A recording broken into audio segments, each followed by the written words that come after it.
नमस्ते दोस्तों, हमारे चैनल ए के स्टोरीज पर आप सभी का हार्दिक स्वागत है। पापी कौन? बेताल पच्चीसी। पहली कहानी। काशी में प्रताप मुकुट नाम का राजा राज्य करता था। उसके वज्रमुकुट नाम का एक बेटा था। एक दिन राजकुमार दीवान के लड़के को साथ लेकर शिकार खेलने जंगल गया। घूमते घूमते उन्हें तालाब मिला। उसके पानी में कमल खिले थे और हंस किलोल कर रहे थे। किनारों पर घने पेड़ थे जिन पर पक्षी चहचहा रहे थे। दोनों मित्र वहां रुक गए और तालाब के पानी में हाथ मुंह धोकर ऊपर महादेव के मंदिर पर गए। घोड़ों को उन्होंने मंदिर के बाहर बांध दिया। वो मंदिर में दर्शन करके बाहर आए तो देखते क्या है कि तालाब के किनारे राजकुमारी अपनी सहेलियों के साथ स्नान करने आई है। दीवान का लड़का तो वहीं एक पेड़ के नीचे बैठा रहा, पर राजकुमार से न रहा गया। वह आगे बढ़ गया। राजकुमारी ने उसकी ओर देखा तो वह उस पर मोहित हो गया।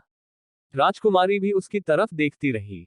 फिर उसने किया क्या कि जुड़े में से कमल का फूल निकाला, कान से लगाया, दांत से कुतरा, पैर के नीचे दबाया और फिर छाती से लगा, अपनी सखियों के साथ चली गई। उसके जाने पर राजकुमार निराश हो अपने मित्र के पास आया और सब हाल सुनाकर बोला, मैं इस राजकुमारी के बिना नहीं रह सकता।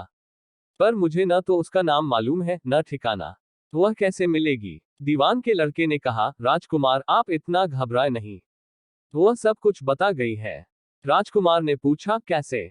वह बोला, उसने कमल का फूल सिर से उतार कर कानों से लगाया तो उसने बताया कि मैं कर्नाटक की रहने वाली हूँ।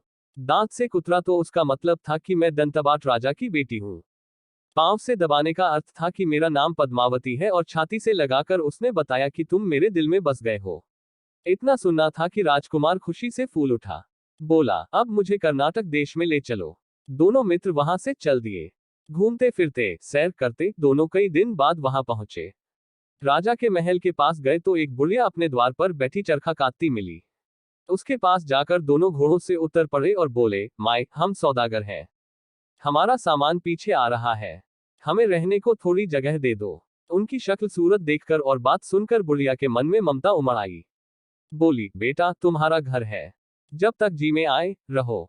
दोनों वहीं ठहर गए। दीवान के बेटे ने उससे पूछा, माई तुम क्या करती हो?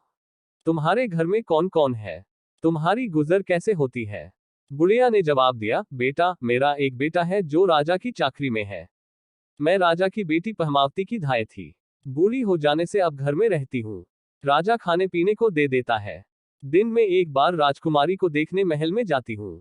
राजकुमार ने बुढ़िया को कुछ धन दिया और कहा, माए कल तुम वहां जाओ तो राजकुमारी से कह देना कि जेठ सुदी पंचमी को तुम्हें तालाब पर जो राजकुमार मिला था वह आ गया है। अगले दिन जब बुढ़िया राजमहल गई तो उसने राजकुमार का संदेशा उसे दे दिया। सुनते ही राजकुमारी ने गुस्सा होकर हाथों में चंदन लगाकर उसके गाल पर तमाचा मारा और कहा, मेरे घर से निकल जा। बुढ़िया ने घर आकर सब हाल राजकुमार को कह सुनाया। राजकुमार हक्का बक्का रह गया।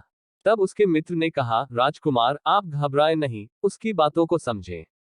उसने 10 उंगलियां सफेद चंदन में मारी, इससे उसका मतलब यह है कि अभी 10 रोज चांदनी के हैं। उनके बीतने पर मैं अंधेरी रात में मिलूंगी। 10 दिन के बाद बुढ़िया ने फिर राजकुमारी को खबर दी तो इस बार उसने केसर के रंग में 3 उंगलियां डुबोकर उसके मुंह पर मारी और कहा, भाग यहां से। बुढ़िया ने आकर सारी बात सुना दी। राजकुमार शोक से व्याकुल हो गया। दीवान के लड़के ने समझाया, इसमें हैरान होने की क्या बात है? उसने कहा है कि मुझे मासिक धर्म हो रहा है। 3 दिन और ठहरो। 3 दिन बीतने पर बुढ़िया फिर वहां पहुंची। इस बार राजकुमारी ने उसे फटकार कर पश्चिम की खिड़की से बाहर निकाल दिया। उसने आकर राजकुमार को बता दिया। सुनकर दीवान का लड़का बोला, मित्र उसने आज रात को तुम्हें उस खिड़की की राह बुलाया है। मारे खुशी के राजकुमार उछल पड़ा। समय आने पर उसने बुढ़िया की पोशाक पहनी, इत्र लगाया, हथियार बांधे। दोपहर रात बीतने पर वह महल में जा पहुंचा और खिड़की में से होकर अंदर पहुंच गया। राजकुमारी वहां तैयार खड़ी थी। वह उसे भीतर ले गई। अंदर के हाल देखकर राजकुमार की आंखें खुल गईं। एक से एक बढ़कर चीजें थीं। रात भर राजकुमार राजकुमारी के साथ रहा। जैसे ही दिन निकलने को आया कि राजकुमारी ने राजकुमार को छिपा दिया और रात होने पर फिर बाहर निकाल लिया। इस तरह कई दिन बीत गए। अचानक एक दिन राजकुमार को अपने मित्र की याद आई। उसे चिंता हुई कि पता नहीं उसका क्या हुआ होगा। उदास देखकर राजकुमारी ने कारण पूछा तो उसने बता दिया। बोला, वह मेरा बड़ा प्यारा दोस्त है, बड़ा चतुर है।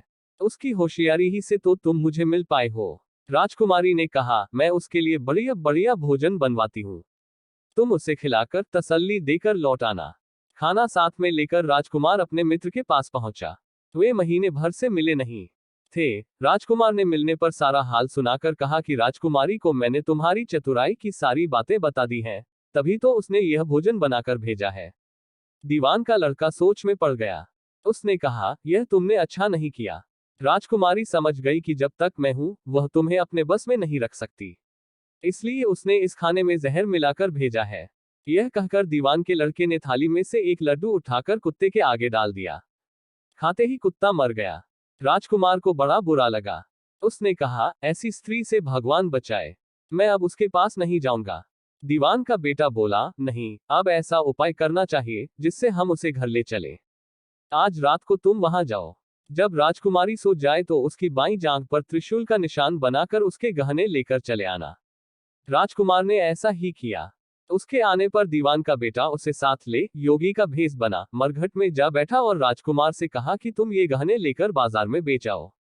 कोई पकड़े तो कह देना कि मेरे गुरु के पास चलो और उसे यहाँ ले आना। राजकुमार गहने लेकर शहर गया और महल के पास एक सुनार को उन्हें दिखाया। देखते ही सुनार ने उन्हें पहचान लिया और कोतवाल के पास ले गया। कोतवाल ने पूछा तो उसने कह दिया कि ये मेरे गुरु ने मुझे दिए हैं। गुरु को भी पकड़वा लिया गया। सब राजा के सामने पहुंचे। राजा ने पूछा, योगी महाराज, ये गहने आपको कहां से मिले? योगी बने दीवान के बेटे ने कहा, महाराज, मैं मसान में काली चौदस को डाकिनी मंत्र सिद्ध कर रहा था कि डाकिनी आई। मैंने उसके गहने उतार लिए और उसकी बाईं जांघ में त्रिशूल का निशान बना दिया।